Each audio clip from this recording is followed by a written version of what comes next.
you all very much. It's a thrill to be here again at the LYME Academy of Art. I have to tell you that my association with the Academy has been a rich and enriching one for me, and also for my wife Gail, who is an artist and, by the way, a graduate of RISD.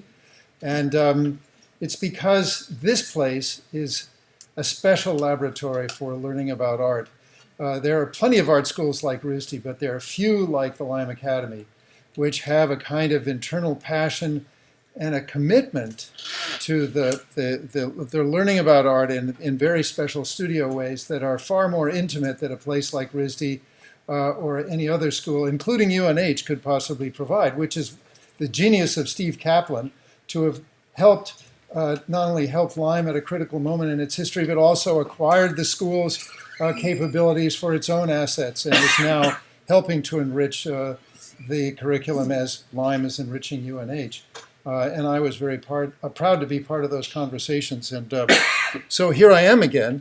But tonight we're going to have some fun because the art world today has exploded. Those of us who thought we knew something about art 15 or 20 years ago, thanks to the internet, thanks to the ease of travel, thanks to international politics, thanks to the burgeoning ideas, I'm going to run away with myself here, is in constant flux. Every day, if you check the internet, if you look at Hyperallergic or Art Info or Bluin internet connections, you will learn and see something new about what's happening in the art world. And so in the 21st century, we not only have to learn about art, but we have to learn about ourselves.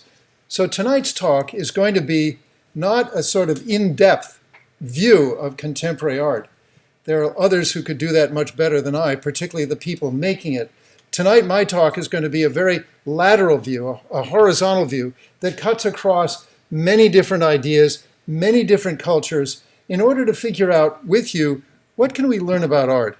So there are several questions. What can we learn about contemporary art? Well, we can learn to see. We can begin to open our eyes to new ways that the artists have opened to us. We can learn visual ideas from them. Not necessarily, or absolutely the pure visual ideas imbued in the art, the facture of it, etc. Concomitantly, we can learn about new views of the world, new places we can be taken to.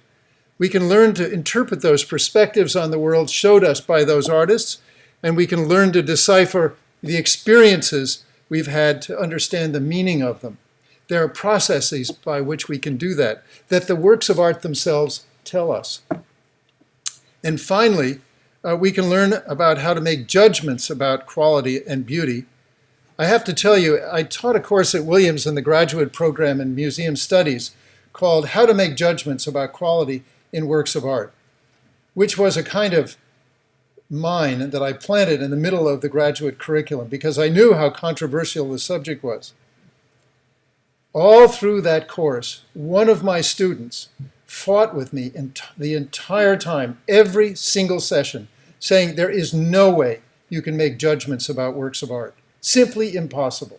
Too personal, too isolated, too historically distant. It's impossible.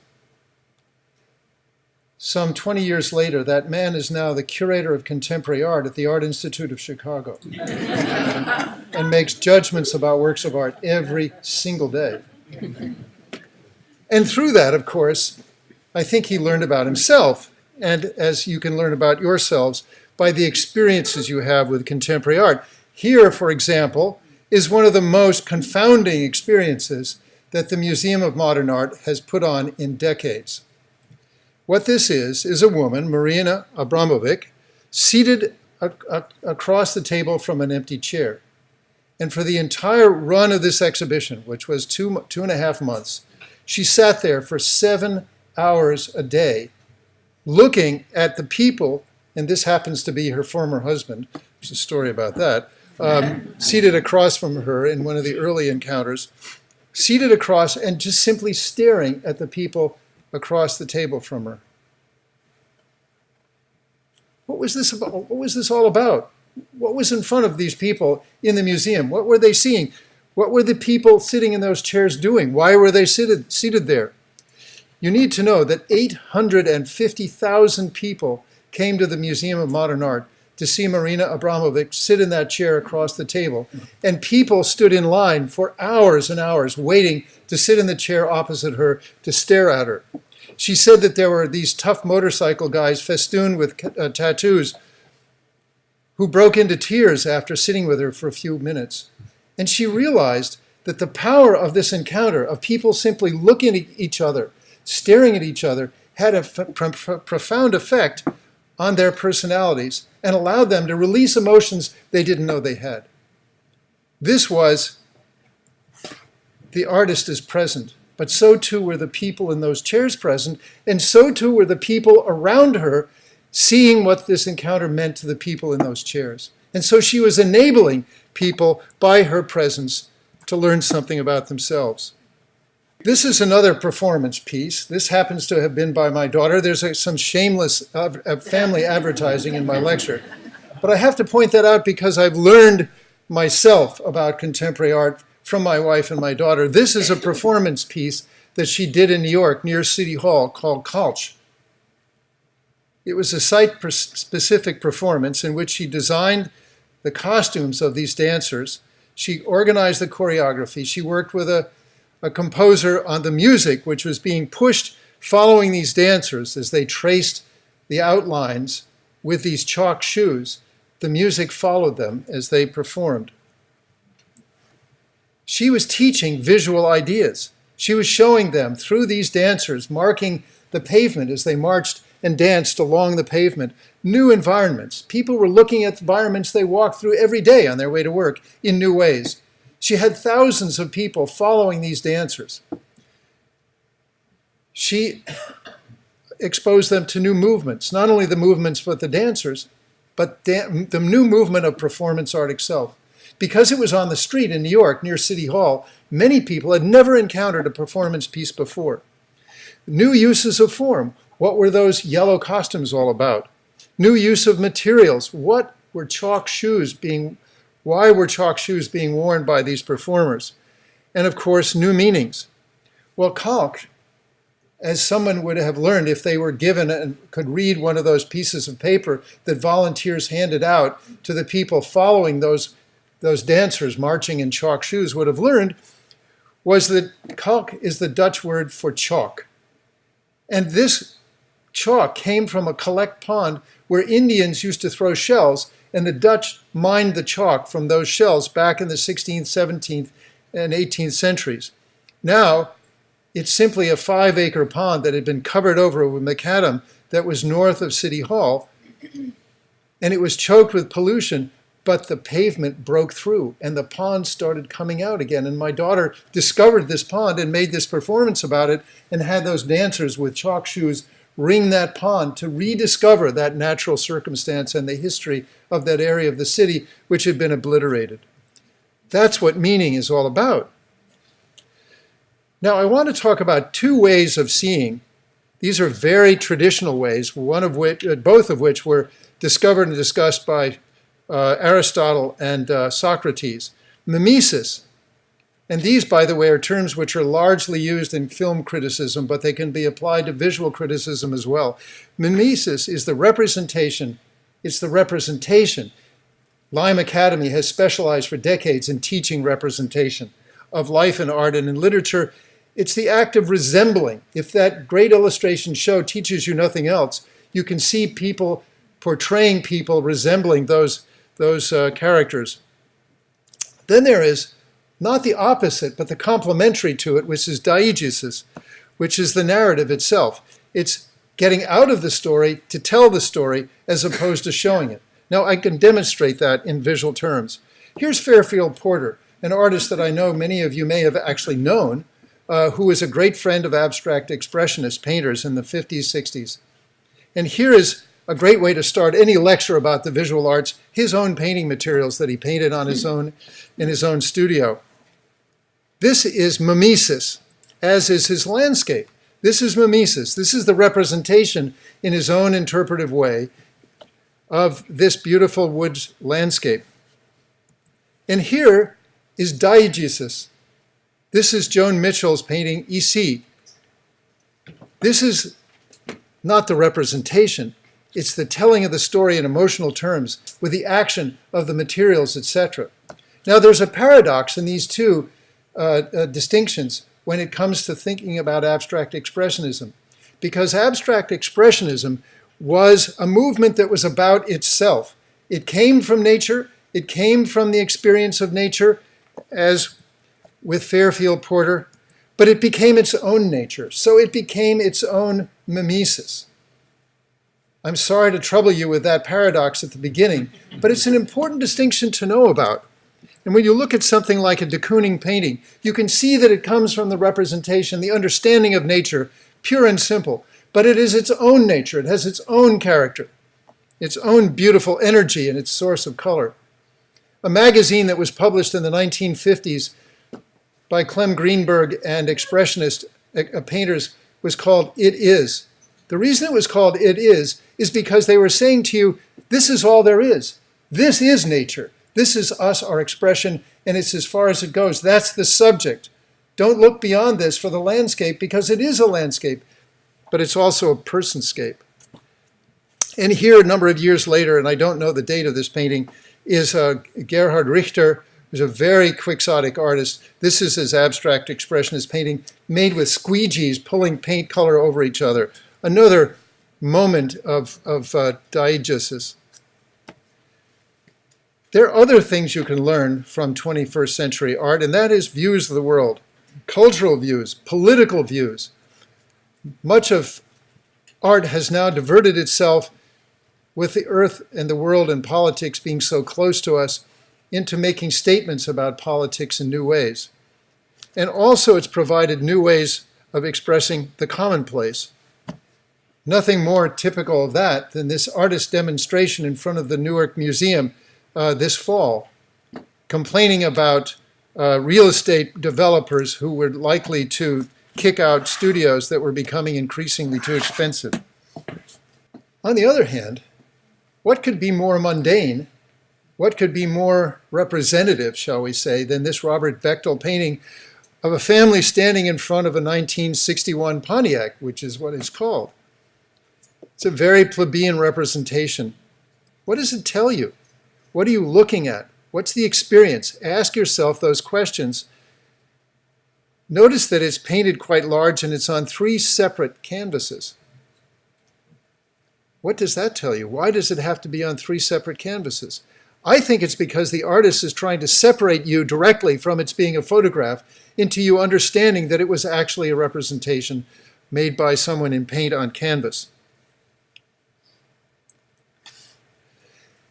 And among works of art, there are 3 levels of meaning, as Barth would tell you.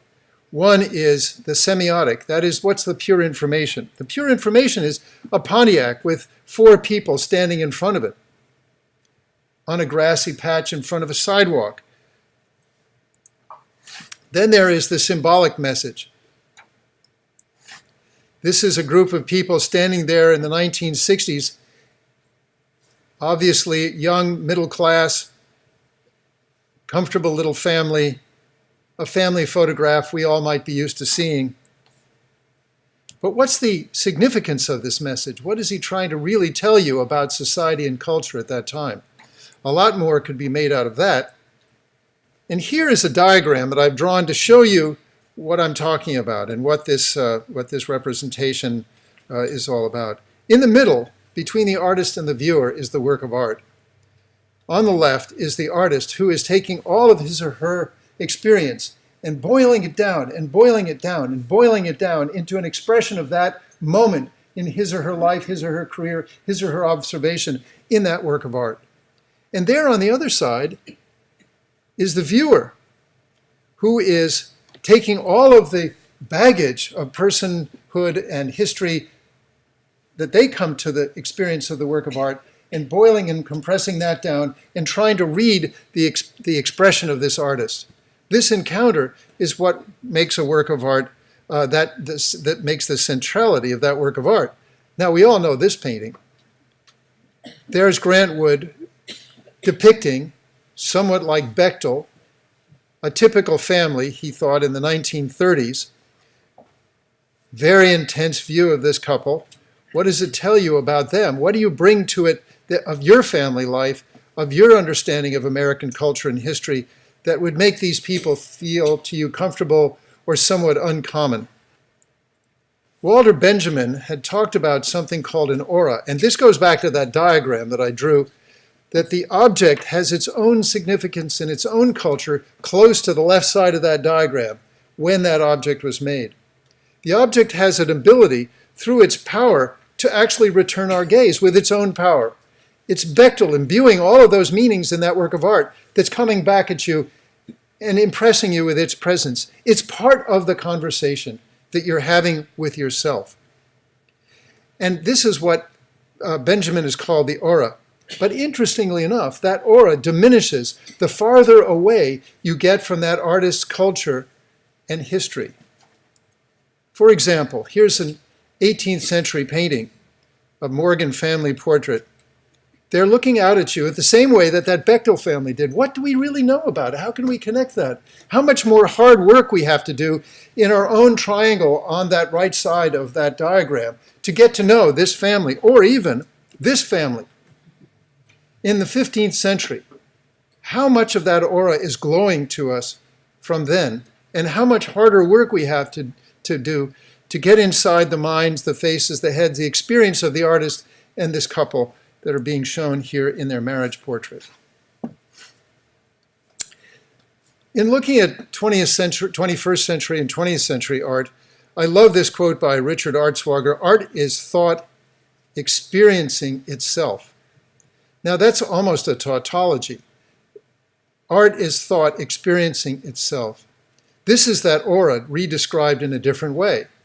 This is that moment that the artist is trying to impose on you and gives it its own life, like this Artswager sculpture of a piano. Here's Artswager's interpretation through his understanding of art as a minimalist experience, as a geometric one, in which he has boiled down those elements of a piano into all the components that would fit into that particular shape. It's in a way a visual joke, but he's deadly serious about it, as is Joseph Beuys in this grand piano that he covered with felt. Now, thinking about what you're bringing to this experience of the encounter with a piano covered in felt, what does that mean to you? Here's where you really have to reach into the work of Joseph Beuys to understand what he was trying to do. You've got to get into that triangle on the other side of the diagram to understand why he would cover a piano, why he would mute a piano with heavy felt. Knowing about Joseph Beuys's work, you would know that he used felt a lot, that it was both a comforting but also a terrifying symbol for him. Knowing that he was a war hero and a prisoner of war, and endured Germany's defeat. That red bandage on the side of the piano, that muting of the music, would tell you a lot about the background of Joseph Beuys and why this is an important symbolistic image for him to have created, to go to the trouble of covering that piano. Well, then about Warhol. When Campbell's soup cans were portrayed in paintings by Warhol, people laughed, and they thought this is ridiculous because Warhol was removing the line between everyday objects and fine art and saying we need to look at our culture in a different way. So here we are again in the right side of that diagram with our triangle trying to penetrate through and understand why a commercialized object like a Campbell's soup can is an important matter to consider. Warhol began, by the way, as a designer of shoes, and there are some wonderful drawings that Warhol has made of his shoe design that you can still find on the art market today. Here's Bob Rauschenberg's bed. What would captivate you about seeing a bed messed up with oil paint? What would it tell you about our era of painting in society? Well, Rauschenberg here is covering up everyday objects with work that we would look back to Pollock or to Joan Mitchell to see how he has ruffled up the covers on this bed by the paint that has created a different sort of environment that is both objectionable and in some ways ugly and horrific, but on the other hand is really quite a beautiful representation of a new form of expression, taking objects from everyday life and making something more out of them, lifting them out of the commonplace into his own realm, as Joan Mitchell did in another way. We can also learn to interpret other points of view, learn global perspectives thanks to the internet, thanks to the exchanges that are now available among countries to show works of art, the art fairs that are so ubiquitous these days. And we can grapple with potentially uncomfortable political concerns.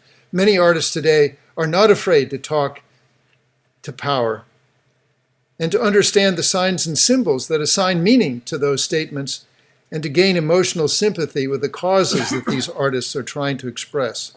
For example, here's a Korean artist, Do Ho-seo, who shows, as it says in the caption, the crushing perspective of growing up in Seoul, South Korea, which he did before he went to RISD, and seeing close up what it means to be caught between the twin tyrannies of communism and capitalism.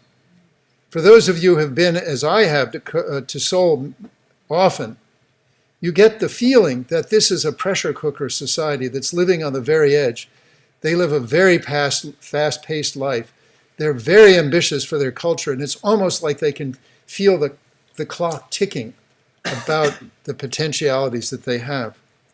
Or this Mona Hatum, this Middle Eastern artist who is showing swings hung in a gallery next to each other that when pushed, if you walk through them, would bump into each other. The seats of these seats have engraved in them maps of the countries from which refugees have come.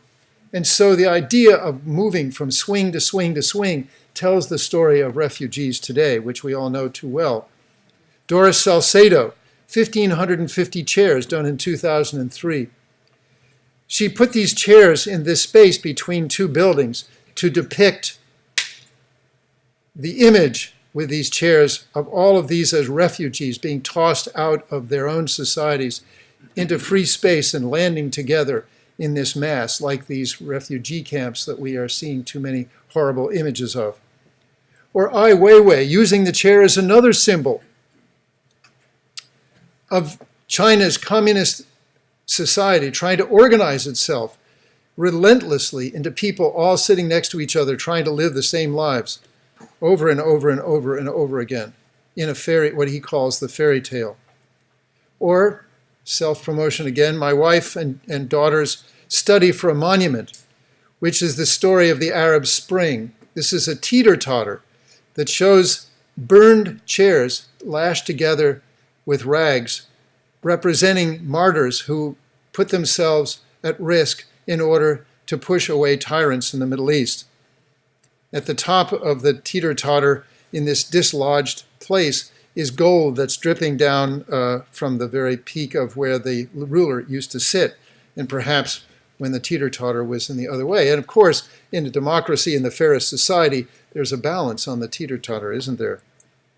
And our daughter's embroidery of these chairs toppling over on themselves from people who've gotten out of those chairs in the effort to do something important to try to change their world. So learning to decipher experiences and understanding the meaning of these works of art means you've got to read them. You can not only experience them, but you have to begin to decipher them, decode them, and incorporate what their reasoning may be and what you see in front of you, and try to become as one with their focus. If you were to sit among those Ai Weiwei chairs in the middle with those thousands of chairs before you and behind you, you get a sense of this relentless quality, the movement of the Chinese society being organized in this communist world. Or if you were to crawl into Doris Salcedo's pile of chairs, you'd get that oppressive feeling of what it must be like to live among the immigrants. And you become one with their focus, and you can articulate their intent to yourself. There are then artists who are using words to create art. Here is Glenn Ligon, a black artist, who says, "I do not always feel colored. I do not always feel colored. Remember if you were in public school and you got in trouble and you had to write over and over on a blackboard something that you had to learn." This is what Glenn Ligon has done in this print that becomes obliterated the more and more the words keep falling apart toward the bottom of these. And on the other page it says, I feel most colored when I'm thrown against a sharp white background. What it's like to be a black person in the United States or anywhere today. Christopher Will uses words in a different way. The harder you look, the harder you look. The harder you look. It's a tautology that comes back on itself. And you begin to look at this painting of words again and again, and you realize that there are layers of these words that have been painted over and over. How many other times in this very sort of, I'm losing the word, and I'm going to go on to the next one. This is Ghada Amer, who is a Middle Eastern artist. She writes with embroidery, by the way, a woman's art that she has picked up. She believes one is not born, but rather becomes a woman. And she, like Glenn Ligon, writes this in embroidery over and over and over again, reminding herself in this art form about what it is to be a woman, particularly in the Middle East. And Barbara Kruger, in a much more almost fascistic way, using words to create a total environment that you walk through, using words, advertising scale words in billboards to almost hit you over the head. Jenny Holzer's projections of light on buildings in London. You can see the London Bridge behind this building, with aphorisms that catch you unaware because of the poignancy of their meaning. And Shirin Nishat, an Iranian woman artist who uses words. These are Farsi words that have printed on this woman's hands. This is the gesture in the beginning of Islamic prayer, with a gun that's pointed over the top at the woman who's making the prayer. It's an extraordinary image when you think of it. She did a whole series of other photographs of Iranian women, some of whom had the burqa and dishdash, etc. But it's also the nature of art to speak ambiguously, like an oracle, said Max Friedlander, a 19th century art critic whose words I really admire. What he means by that is that what you see in the work of art is not always what it represents. There's always more than what you see if it's a work of art of value. The Richard Serra tilted arc is an experience, if you've been inside a Serra sculpture, inside a room, is something that is both beautiful and terrifying. The ambiguity of emotional feeling you have in that space when you walk between these huge blades of steel that to almost touch the ceiling, you get a feeling of almost being ready to be crushed. It's an experience that's too beautiful to miss. Or Donald Judd's absolutist works of art in concrete set out on a field. You get a sense of the relentlessness of this geometric image, particularly as seen in nature. Now, the most difficult part of all, as I was telling you, from the perspective of this curator in Chicago, is how to make judgments about quality and beauty in art. And to his credit, making judgments about works of art is always a very personal matter. There are no absolute rules, but there are guideways to begin to understand what the Q word means, what quality means in art. What are the criteria?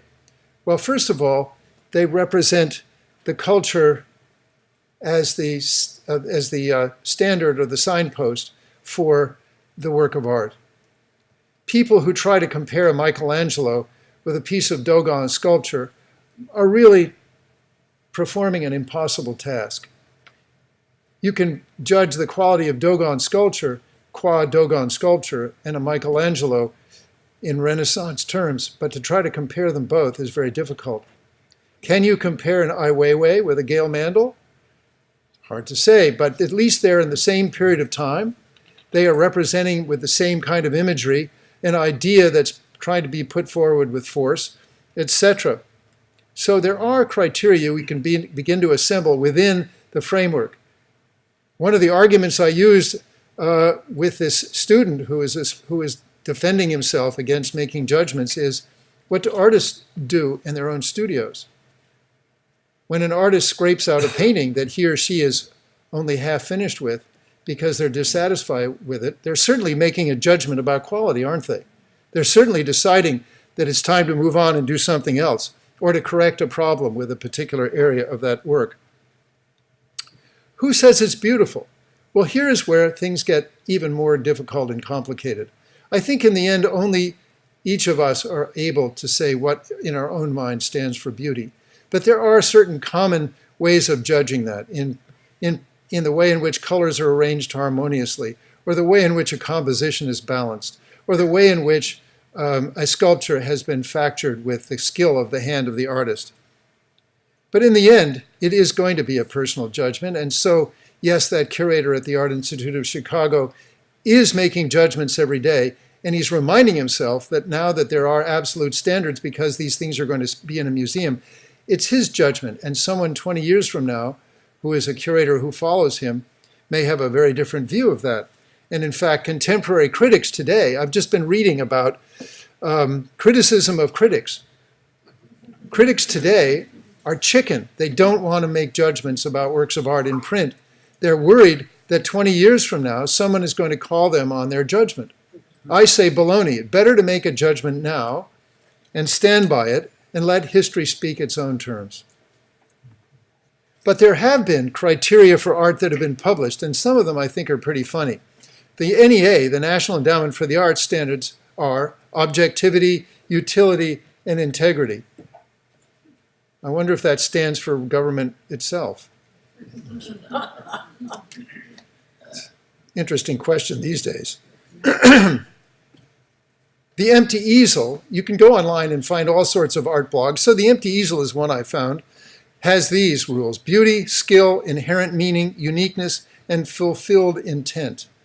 A bit closer to ones you can use if you could define each one of them usefully.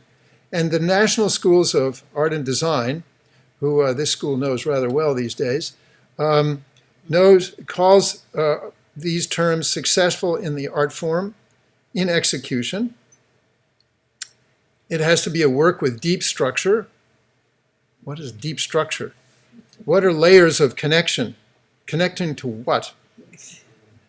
Integration and synthesis on many levels. And it should also have universal truths within the parameters of that particular work. Anybody want to write an essay and get it into me on Monday about what those mean?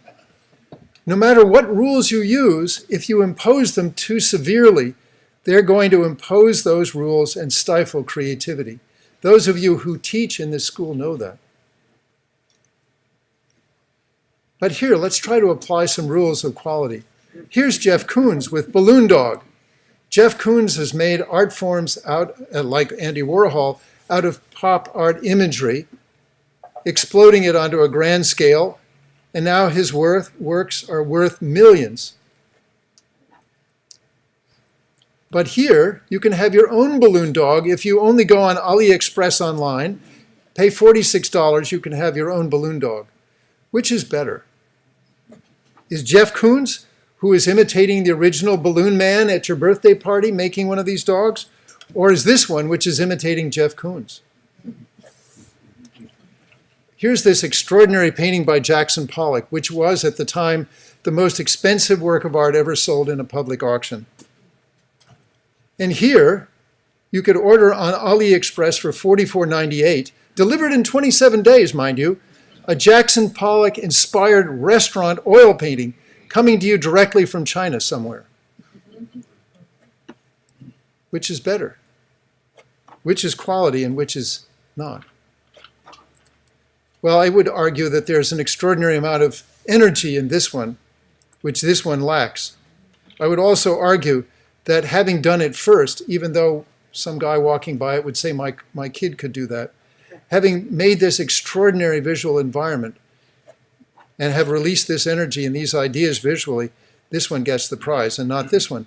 Here's Modigliani's portrait of Dedie Hayden, a wonderful lyrical portrait in Modigliani's own style.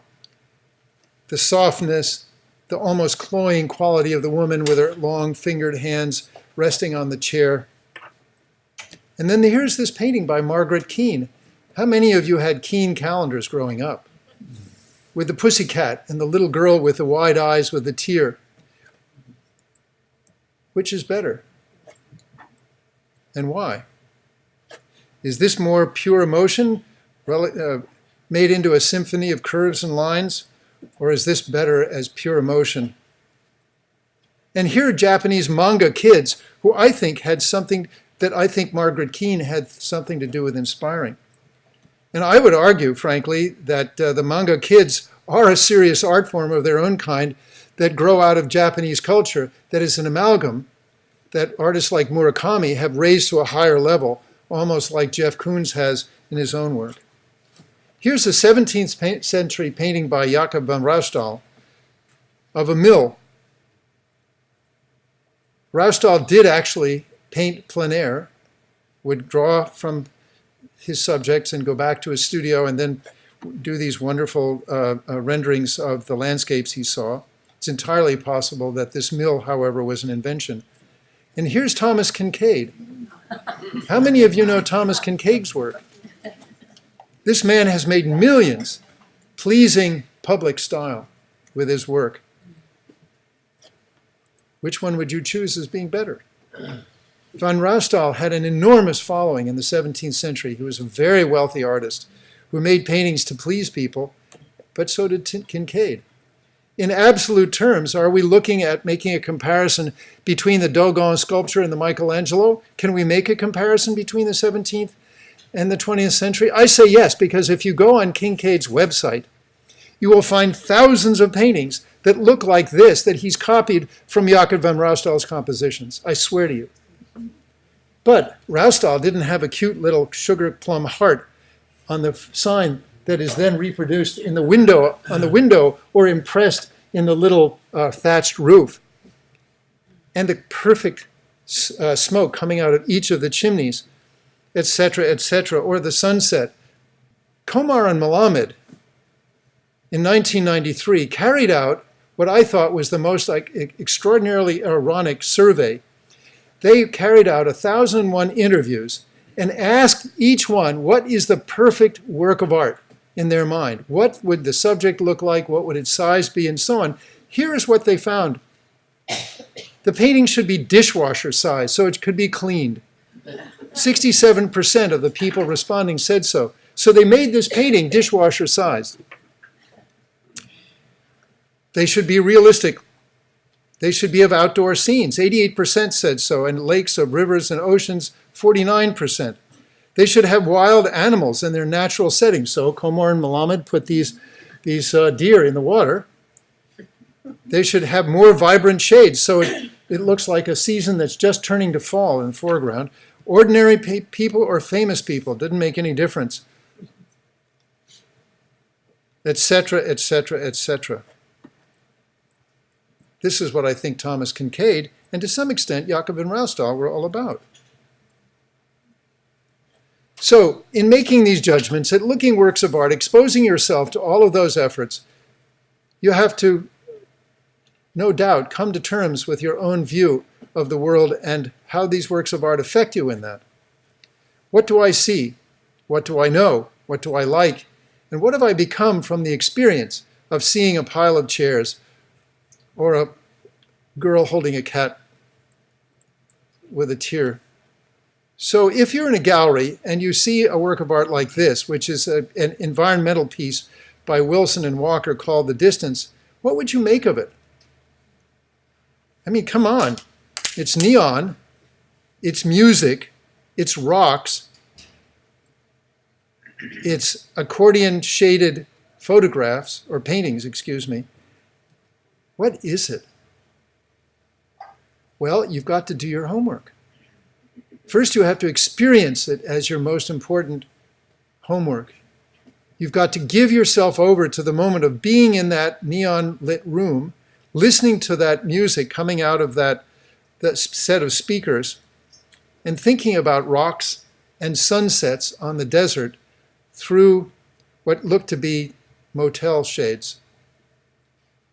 This is all about an experience in the southwest of the United States. And they're trying to recreate this along with, by the way, I should have mentioned, sounds of the desert that were recorded as well, the wind whistling across the desert plain. Or when you see this David Hockney painting, what does it teach you about the artist's encounter of this beautiful landscape?